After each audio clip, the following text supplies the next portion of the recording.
Magandang araw. Ako nga pala si Rian Portuguese, your millennial psychologist, and welcome sa All About You, kung saan ito ang safe space mo at pag-uusapan natin ang tungkol sa'yo.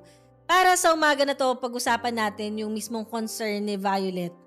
Sabi niya, okay lang po bang mag-ask ng advice to heal after my father has cheated on my mother?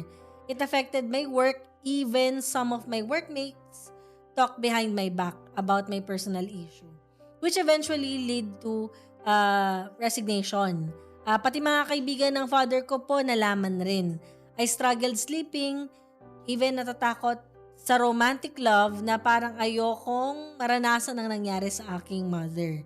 So sa ngayon, masyadong maaga para mag-declare na hindi ka na magmamahal or ayaw mo nang magmahal, no?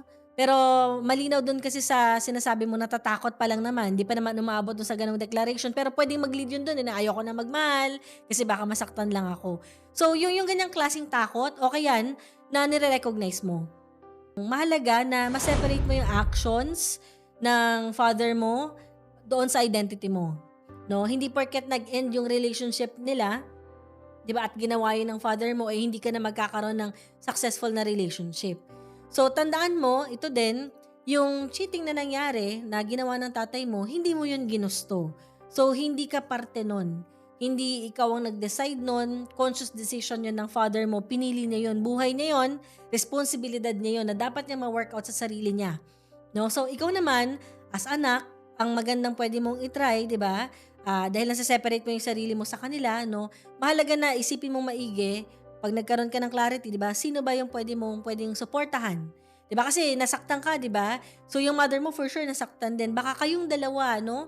So, pwede kayong magtulungan, give yourself space to recover. Oo, wag tayong maging mainipin dito, no? Hindi madali siya. Yung ganitong klaseng recovery. So, bigyan mo ng panahon ng sarili. Ngayon, nahihirapan kang makatulog, 'di ba? Naapektuhan na din yung trabaho mo. So, ibig sabihin nun, no? Malaking indikasyon na to, strong indicator na siya ha, na kailangan na rin ng suporta sa mental health professional. Sama din dito syempre yung matuto tayo dun sa situation na to. At syempre yung pagkatuto sa ganitong klaseng situation, hindi siya magiging madali kasi sa bawat ganitong klaseng learning, hindi naman siya mental processes lang, 'di ba? Kasama dito emotional process. Kaya painful itong learning na to para sa'yo, no? Pero hindi siya yung something na kailangan nating takbuhan. Talagang kailangan natin mag-go through dito sa process na to para ma-make sure natin na nandito yung kamalayan mo sa mga nangyari. Hindi mo nilalayuan yung mga blind spots na, alam mo yon, na dumaan. At makakatulong yon para hindi rin mangyari sa'yo sa future.